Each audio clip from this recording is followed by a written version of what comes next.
Bienvenue dans cette vidéo de la Maison du cinéma asiatique. Depuis le début des années 2000, le cinéma sud-coréen est le plus dynamique d'Asie. Le récent succès commercial et dans diverses cérémonies au festival du Parasite de Bong Joon-ho n'a fait qu'enfoncer le clou. Si on ne peut nier que le cinéma sud-coréen connaît un âge d'or depuis maintenant près de 20 ans, ce dynamisme tend à camoufler ce que le cinéma de Corée du Sud avait à proposer avant, de la période d'après-guerre jusqu'à la fin des années 1990. Or, il se trouve que c'est durant cette période qu'a officié le plus grand réalisateur originaire de la péninsule, Im Kwon-taek.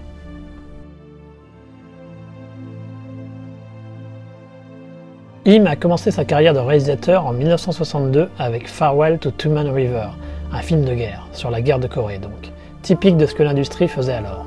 Pendant plus de 10 ans, Im Kwon-taek va être un réalisateur à tout faire sans grande personnalité et dont la principale caractéristique sera sa productivité.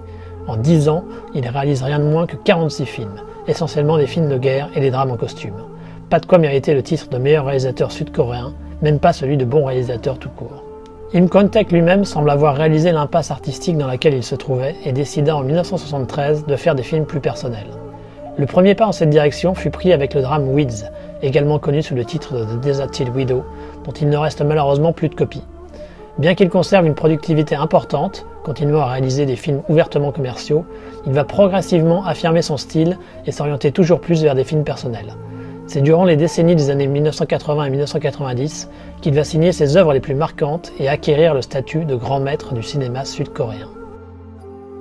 Qu'est-ce que le style Im Kwon-taek dans sa deuxième partie de carrière? C'est déjà le choix des thèmes. Le cinéaste aime à traiter de normes sociétales sud-coréennes pour mieux les interroger. L'héritage de la religion et sa position dans la société, la place des femmes à travers les âges, l'importance du confucianisme et ses abus, l'influence des arts dans une société en évolution, ou encore l'impact de la guerre de Corée. Il tend aussi à mettre en avant des personnages féminins et à situer l'action de ces histoires loin du centre du pouvoir, généralement dans le sud du pays. D'un point de vue technique, il privilégie une photographie pastel et légère.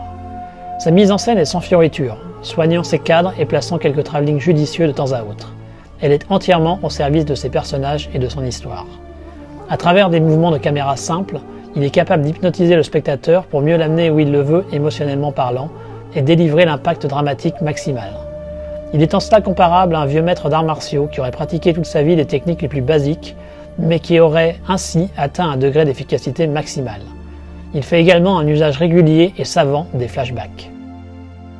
Parmi une filmographie maintenant riche de plus de 100 films, il n'est pas évident de s'y retrouver.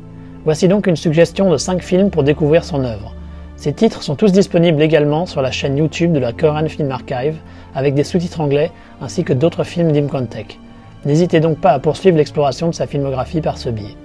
La courte liste donnée ici ne suit pas d'ordre de préférence, mais est donnée dans l'ordre chronologique des productions. Deux moines, réalisé par Im en 1981, suit un apprenti moine bouddhiste appelé Bukwoon. Au cours de ses pérégrinations, il rencontre un autre moine du nom de Ji-san qui l'impressionne par son talent à réciter les sutras et demande à le suivre. Mais à sa grande surprise, ce dernier refuse. Plusieurs années après, les deux hommes se rencontrent à nouveau et Bukwoon a enfin l'opportunité d'accompagner Ji-san. Mais ses enseignements sont déroutants, Ji-san laissant régulièrement libre cours à ses pulsions primaires. Adapté d'un best-seller coréen, Deux moines est un road movie étalé sur plusieurs années qui interroge sur les enseignements bouddhistes tout en conservant une spiritualité à fleur de peau. Il fait partie d'une série de films consacrés aux religions en Corée par le cinéaste, avec L'Arc divin, La fille du feu, Viens, viens, viens plus haut et L'aube de la civilisation.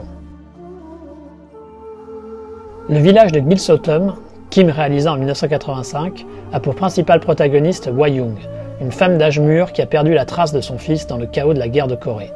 Elle retrouve espoir quand elle voit un homme qu'elle pense être son fils disparu. Ils apprennent à se connaître en attendant le résultat du test génétique. Basé sur une émission de télévision qui fut diffusée en 1982, le village de Gilsotum n'est ni la première ni la dernière fois que le cinéaste aborda les conséquences de la guerre de Corée. Et si des films comme Nez cassé ou La chaîne des monts Taebaek sont également des œuvres de grande qualité, aucun d'entre eux n'a la même puissance émotionnelle que le film de 1985. Il synthétise en des termes foncièrement humains les traumas liés à la guerre et au développement qu'ont connu le pays par la suite. La mère porteuse fut mise en scène l'année suivante, en 1986. Durant la dynastie Joseon, un couple de nobles ne parvient pas à avoir d'enfants. Ils font appel à la jeune Oknyo, une paysanne, pour leur servir de mère porteuse.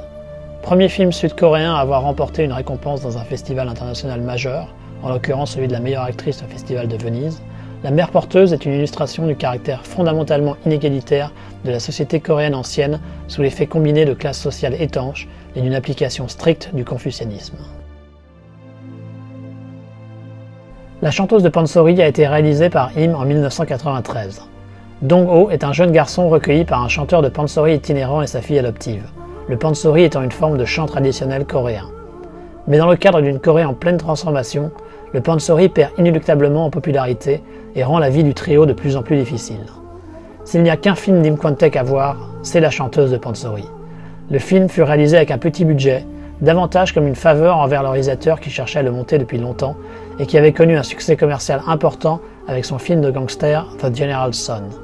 À la surprise générale, ce fut lui aussi un triomphe au box-office, donnant lieu à de nombreuses discussions sur modernité et tradition en Corée du Sud. Et c'est tout à fait mérité, car La chanteuse de Pansori est une œuvre captivante, aussi envoûtante que les séquences de Pansori qui le ponctuent.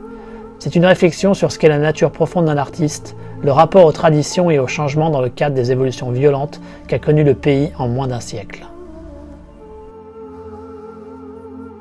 Dans Festival, qu'il réalisa en 1996, un célèbre écrivain retourne dans son village natal à l'occasion de l'enterrement de sa mère. Suivant les rites traditionnels, la famille doit veiller toute la nuit. Tous les problèmes latents de la famille vont s'exprimer au cours de ce rituel. S'inscrivant là aussi dans les traditions coréennes et une certaine ruralité, Festival illustre les rapports familiaux difficiles qui existent au sein de plusieurs générations. Merci d'avoir regardé cette vidéo, j'espère qu'elle vous aura donné envie d'explorer la passionnante filmographie d'Im Kwon-taek.